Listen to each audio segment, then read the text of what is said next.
Alright, hi guys, welcome back to my channel. Today we're going to be talking about shrewd financial advice, the thing that everyone knows me for and gives a shit about. I'm like Susie Orman if Susie Orman did crack. I don't do crack. So I think it's really funny. In my entire life, I've come up with like weird ways to save money, and like I'm not a total failure. So like they kind of worked, and I always like scatter them here and there. Like in videos, I talked about the city will bury you for free if they can't identify your body. In regards to funeral expenses, you know, like saving money on a prom dress by committing a crime. So I have like accumulated a shit ton of weird financial advice for like really stupid people. I say really stupid people because it's for people like me who are like dumb and don't just like plan ahead and like save money, you know? I'm gonna be going over some shit that I've put together that I think is funny to me. It may not be funny to you. It may be slightly illegal. It is. I also found these like blogs of like how to save money, but they're like weird as shit. They're not like mommy bloggers who are like, oh, if you just make your child's like and pack your kids lunch, then they won't have to buy it at school, and they save. It's like, it's not like that. It's like actual shit that like I have no idea. Even in the lowest of lows, I'm like having a hard time like picturing like someone like doing them. Also, in my last video, I mentioned if you send me a picture of you crying, I'm going to make a movie montage of all the pictures of everyone crying and put it at the end of this video. So if you send me a picture of you crying, I'm gonna put it in at the end of this video. Most of you. There might just be too many. I know I got like 300 on Twitter, and a lot of them, oh my god, a lot of you are so ugly when you cry, but who isn't, you know? So let's get into the shrewd financial advice. Let's get started. By the way, thank you for 90,000 subscribers. I think it's at 92 right now, but last week I thanked you for 80,000 and then it got to 90,000. So now I'm like on the cusp of like 92,000, but so I'm gonna say thank you for the 90,000. But yeah, let's get this started. Okay, I'm not gonna get rip shit drunk, but obviously, you know me, I will be drinking. My first thing, this isn't really, I guess this is money saving advice, and it's really weird. So I've lived in Northern Virginia, Southern Virginia, North Carolina, South Carolina, and Florida, which are all along the East Coast, obviously. There's a lot of hurricanes. Everyone's like power goes out, or like it's like, you have to like throw away like all your fucking food, or you can't open your fridge when your power goes out. So I have some advice. When I was in college, when I lived in Southern Virginia, when I lived in Norfolk, I moved 5 times, and you know what I found out? If you're looking for apartments along the East Coast, particularly in a hurricane zone, what you should look for are apartments that are on a power grid that's the same as a hospital. So hear me out. You're like, what the fuck? A hospital is always the last building for the power to shut off because they need to like operate machines that keep people alive and like do surgeries and stuff like that. So like if you live on the same power grid as a hospital, your house or apartment, your lights and everything will be the last shit to shut off in the event of a hurricane. I mean, unless you're in a flood zone, like you don't really have to leave, you know, because your shit's the last thing to go off. So I noticed that when I lived in Norfolk. I live in the upstate now in South Carolina, so that doesn't really apply anymore. Like we have hurricanes obviously still, but like they don't really affect us. What I'm saying, this is like shrewd financial advice. I was not kidding. Like that's a weird, who the fuck is like, oh, I wish I could live on a fucking hospital power grid. Next thing. Oh, I learned this again when I was in college. You know how in college they always like charge extra for parking, and it's really fucking annoying because it's like tuition is already so much. Why would you not include parking? But okay, I can't get into that. So I never bought parking, and I used to park in like neighborhoods, and then neighborhoods got into like sections like 1, 2, 3, 4. Only if you lived there and you had the tags you could park there. And like parking in the deck was like expensive as shit, and there was never any space. So this is something I found out. In most cities, the cheapest parking ticket you can get is an expired meter parking. A lot of parking tickets are like $35 and up, but usually expired meter parking is $15. I know particularly for college campuses they are. So like if you're crunched for fucking time and you need to get to a class or you need to get somewhere and there's no place to park and you don't want to put money in the meter, just like already take the L and park in the expired meter, because that's the cheapest parking ticket you can get if you're like, you know that you're gonna get a fucking parking ticket. So it's like just take that and then you won't get like the 35 or 45. So that's another fun financial fact if you're stupid as shit and don't want to buy the parking pass. Now that I'm thinking about it, I've gotten a lot of tickets in my life, and it may have been more cost effective to buy the parking pass. Okay, this is a story. So this I think is really funny. So, oh my god, in college I did so much random shit to save money. My senior year, we had a 4-bedroom house, but the 4th bedroom was tiny as fuck, and no one would rent it. And so we were getting down to the wire where like we needed to find a 4th roommate. And so I was like, no girl is gonna fucking live in this tiny ass room. So what I realized is that our backyard was huge as shit. I contacted the school mascot because I knew that he lived in an RV, and I was like, hey, do you want to like rent out our backyard and then you can use like the 4th bedroom of our house for storage? We would just split the rent 4 ways, but you would get the backyard. And he was like, sure. So my senior year, the school mascot lived in my backyard in an RV, and like it significantly reduced our rent. But anytime there was like a party, since we lived on a fairly happening street, you could like see the RV, so it was like kind of strange looking, but it was fine. You know, we saved money. This is what I mean. This is like weird fucking advice, like financial advice. If you can't find a roommate, let someone live in your backyard. Yeah, I'm stupid. Also, oh my God, in college I did so much shit. You know how like you can get like free haircuts at hair schools if you're like looking to get like free haircuts? So I used to like get massages at the physical therapy school, like the exercise science, sports medicine. They all need people to like practice like massages and stuff like that on. You do risk getting scoliosis or getting hurt in some way, but like you could get a free massage. Also, all throughout college, the only time I went to like a dentist, I always like bothered the dental hygienist student, like those kids, because they always need like someone to like clean their teeth. No, not their teeth. I don't clean their teeth. Yeah, that's just a fun little fact. Like if you want to do that for free. I'm talking so fast, I just literally have like an entire list of how to save money in like a really weird way. Oh, you know what I didn't realize? This should just be a podcast. I should honestly just make a podcast. I did not know that people barter. I know you're thinking like, oh, maybe at like a swap meet, people can barter. I flew to LA 2 weeks ago, and my flight to LA was overbooked by 5 people. The lady at the desk over the intercom, she's like, hey, so we're gonna need 5 people to give up their flight. The flight left at 11, and then the next flight to LA was gonna be at 4:30. And so she's like, you would get a $500 voucher, and then you would be on the next flight at 4:30 to LA. And so like no one was giving up their seat. So then she like followed up like 5 minutes later. She's like, okay, so it's now turned into like an $800 voucher, and you get on the next flight to LA at 4:30. And then one guy in the fucking airport was like, make it $1,000 and get me on the next flight at 4:30. A couple other people around him were like, yeah, like, so they started to form like a tiny line, and then she like was like, okay, 5 people will get a $1,000 voucher and on the next flight to LA. And so then like a fuck ton of people just like went to the desk, and I was like, oh shit, that's a way to get like free airfare, is like book a ticket on like a significantly overbooked flight. Well, actually you could get dragged off the plane like that one guy.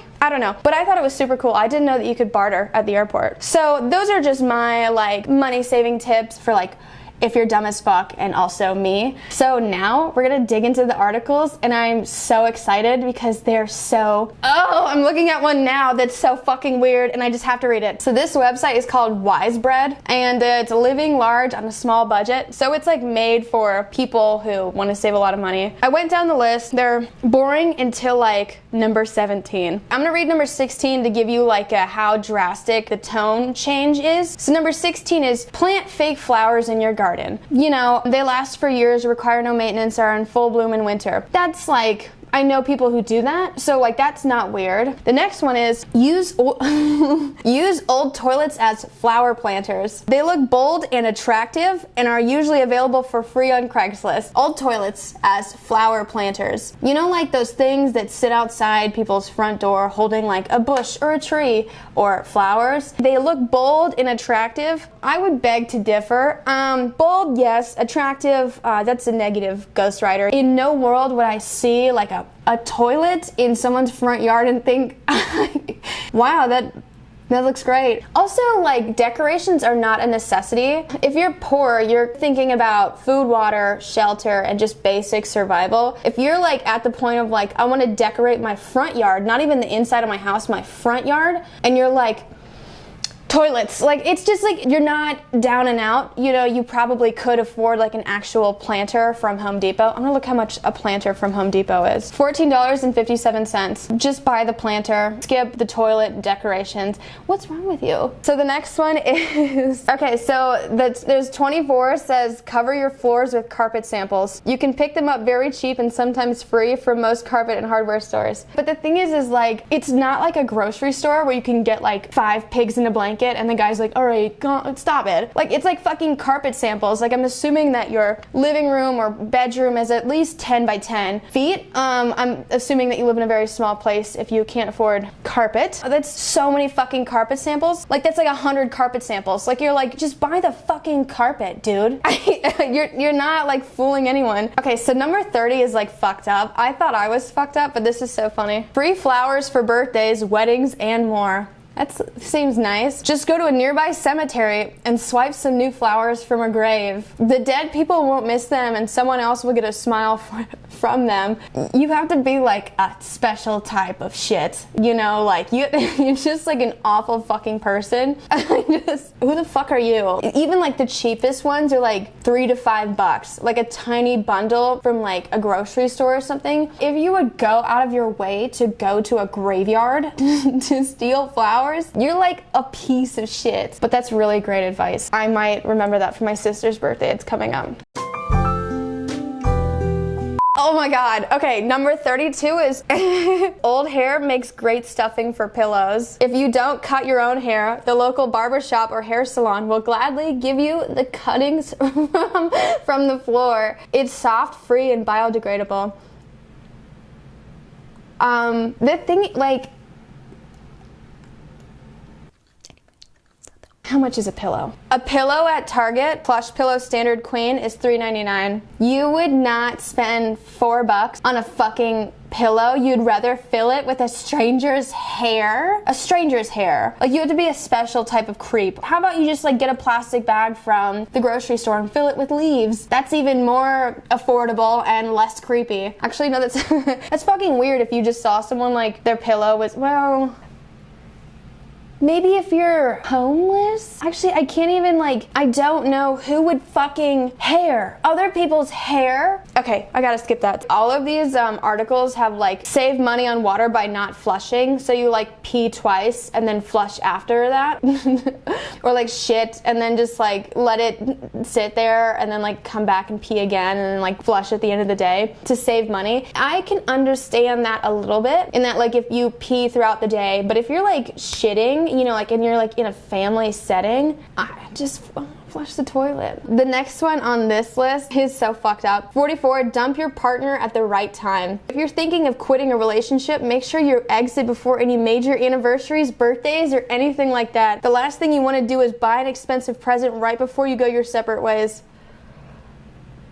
That's such good advice. I'm a huge advocate for everyone being single and divorced, but like, dump your partner at the right time is just such a like, you do it right before their birthday or right before Christmas or something. It's so harsh. Number 46 is guys don't get married. I've been saying that. See, that's so fucked up. Like, I can't even imagine the old toilets as flower planters and having the audacity to call them bold and attractive. Like, are you on crack? What? Bold and attractive? Bold, yes. Attractive. Oh, okay. We're gonna go to the next one. That's insane. That's insane, right? Ugh. So the next article that I found is the craziest ways people save money. Dopey. Okay, so number 1 is pretty reasonable. Keep a pitcher close to the sink. Instead of wasting water while you're waiting for the tap to turn hot, collect the cold water in a pitcher. You can use it later to drink, cook, or water your plants, which is, you know, good advice. The second one is pee in a bottle. The expression, if it's yellow, let it mellow, isn't without merit. Not flushing when you pee can save gallons of water each day. But if you really want to save money and help the environment, try peeing in a jar or bottle and using the waste on fertilizer, a 2-for-1 special. Why pee? Does pee help plants? Well, pee make my plants grow. Is human pee good for plants? If you can get over the ew factor, pee cycling your own urine into the garden makes good sense. Fresh urine is high in nitrogen, moderate in phosphorus, and low in potassium, can act as an excellent high nitrogen liquid fertilizer as a compost accelerator. Okay, now that's not as weird. If you have a garden, just pee on it. This one is, I just spit. I keep spitting. Okay, this one is so fucking weird. Number 3 is say ciao to your charmin. Speaking of bodily functions, why waste money on toilet paper when you probably have spare newspaper, junk mail, and bills lying around? Discomfort aside, toilet paper really is a waste of money if you think about it. Imagine you're about to fuck someone and you catch a glimpse of their asshole and it's just covered in paper cuts. Why is your butthole so cut up? Like, what are you putting in it? It's just like, I'm saving money, you fucking moron. This, wiping my ass with this, like, imagine this is my butthole, like, this wouldn't absorb anything. It would just cut up in your butt. Like, why? And newspaper? Like, you would get ink all in your booty hole. Your pussy is filled with ink. Okay, so I'm trying to see the positive. This is okay advice, I guess, if you're camping and really crunched for resources, but then why not just find some leaves or grass? I wouldn't do it regularly, of course not. Why would you ever wipe your asshole or your pussy with like fucking, would you masturbate into a Spectrum bill? Oh, let's keep going. Okay, so another one. Fucking hell. 11 is get permanent makeup. According to mint.com, the average woman spends over $15,000 on makeup in her lifetime. That's more than enough to buy a used car. One solution is to go for a more natural look, or you could save a couple $1,000s and get permanent makeup surgery. On average, procedures cost between $400 and $800. Okay, permanent makeup, obviously, like, it's for a lot of people. It's not bad, but like, I'm just imagining like someone like shows up to like grandma's funeral with like a smoky eye and they're like, wow, really? It's like, I can't take it off. It's my face now. Like, just the thought of like just having like a cat eyeliner and like if you're lost in the desert or something is so funny. In what situation are you in that you want to save money on makeup? You wouldn't just skip it. You would just tattoo it on your face, you know? I understand like eyebrows maybe. All right, I'm gonna keep going. We're going to go on to the third article. So the third article is by MoneyWise, and it says the weirdest things we've seen people do to save money. Now this is crowdsourced. It's not one author, so it makes sense that they're very strange. You know, the other ones were written by one person who's like, this is a great idea. These are not like that. This one is just stupid. It's called Pain Without the Gain. My dad is 72.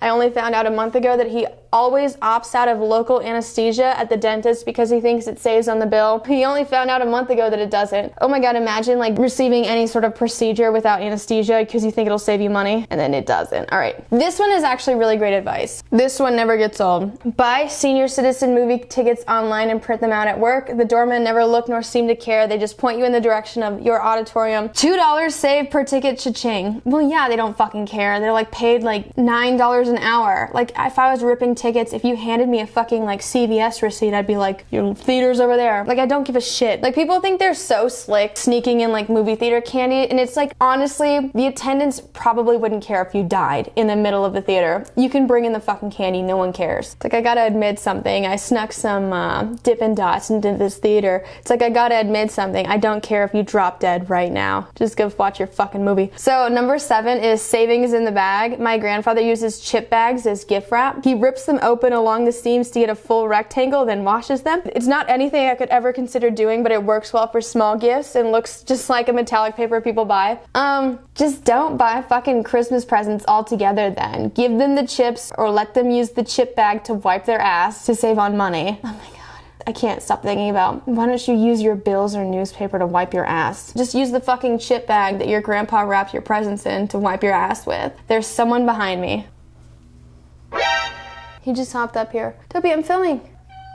I love you, but you gotta go. Oh my god. You're the cutest boy in the entire world. You ruined my backdrop. You broke the pole. He threw up on the bar stool, this bar stool, well, the other one last night. And I was like, oh, I've thrown up on a bar stool before. If anything ever happened to Dopey, I would kill myself immediately. Like, I'm not kidding. And he's already 7, so the clock is ticking. Let's get back to the video. So one of them says, holding it in for savings. I witnessed this confession from one of my friends. I only go to the bathroom while I'm at work so I can save money for my water bill for the month. Sometimes it gets uncomfortable, but it's worth it. You don't shit at home. The people who are peeing in bottles are at least, you know, peeing within their own home. Just fucking pee in a bottle. Like, other people. I don't want to say everyone else. Just took a little bit of a nap. Okay, you know what I really want to do right now? I really want to watch Mulan. All right, so the last and final article is another crowdsourced one in which they asked them the weirdest shit you've ever done to save money. And the fourth, there's only like 2 things that I'm legitimately shocked by in this. One of them says, I've made my own cloth diapers, in which the mom used cloth diapers because you can reuse the material once you wash them, which is a completely normal thing to do. Like, cloth diapers have been around for a long time. But if you go 2 stories down, another mom says, we went without diapers. And I was like, so you potty trained them? But no, most extreme thing our family did to save money was to forego diapers for a while. After my second baby was born, I was so upset about leaving him to go back to work. Leaving my first was hard enough. Doing it again was just too much. My husband encouraged me to make the jump and leave my job as a nurse. We were transitioning from a 2-income home to a 1-income, and we're barely making it after bills were paid. I had to choose between food and diapers. So we didn't just buy diapers. I let both my baby and toddler run around with diaper or pants for a few months at home, except to sleep. I saved us $100 a month, which was huge at the time. I just had to be ready with floor cleaner and a towel most of the day. Okay, I realize if you're really strapped for cash, you will do crazy shit. But developmentally, there cannot be anything really good to letting your children shit on the floor. Potty training is already like sets something into motion that how they're gonna like shit for the rest of their life. So to proceed that with just letting them shit on the floor, there's going to be something down the road that just is not right with the kids. But I mean, I'm not a mom. I would definitely, just to follow the kids around, like the kid just shits on the floor and you just clean it up. Oh, there's gonna be something wrong with the kid. Oh, Jesus Christ. Okay, the second one is the only one I wanted to cover as well. So this one is really great in the beginning, and then it just like catches you. We found so many ways to save on our wedding. We had to pay for our wedding ourselves, so we had paper plates, silverware, and cups. You reused wedding decor from other people's weddings. We ordered fried chicken and asked some ladies to make mashed potatoes and green beans. We fed 250 people. Our photographer was a super old guy who had to be instructed on poses we should do. Pictures turned out awful, but he was cheap. I found a discount on the cake from a friend who knows someone and ended up with a Leaning Tower of Pisa. We did one of those timeshare things for our honeymoon. So we paid $99 for 3 nights and 4 days in the resort in Orlando. Just had to sit through a 2-hour spiel. This is the one thing I would recommend for a whole experience. All of that is great. Saving money on your wedding. It's your day and you have to pay for it yourself. But I know exactly where you could cut costs. 250 fucking people, uninvite 100 or 150. And if they really want to come, be like, yo, if you really want to come, I'm paying for this myself. If you want to come, throw in some money. Because like if they won't throw in some money and they just still want you to pay for it all, then like fuck that, they're not your actual friends. 250 people on a budget? You could have done so much more if you would have done like 50 or 100 people, you know? Like how extended is your family or how deep is your friendships? Like just if they're actually really good friends that you would want them at your fucking wedding, or your family members, you want them at your fucking wedding and you can't afford to like pay for all of them, then make them pay for some shit, you know? They did so much great stuff and then they're just like 250 fucking, okay, I can't continue this. All right guys, that's it for today. That was fucking weird. I hope you learned something. If you're super frugal, you're like, I don't know, getting your zhuzh. Like I hope this helped you out a lot. Subscribe to me on YouTube. I'm trying to get to 100,000 subscribers by the end of this year and I feel like that's doable because I'm at like 92,000 now. So, you know, it's just like another bump. Subscribe to me on here, ring that bell. Follow me on Twitter, follow me on Instagram. I post videos every so often. I will see you guys in the next one. Please enjoy this video montage of just people crying. These are all my subscribers just fucking crying. I will see you guys in the next one. Goodbye.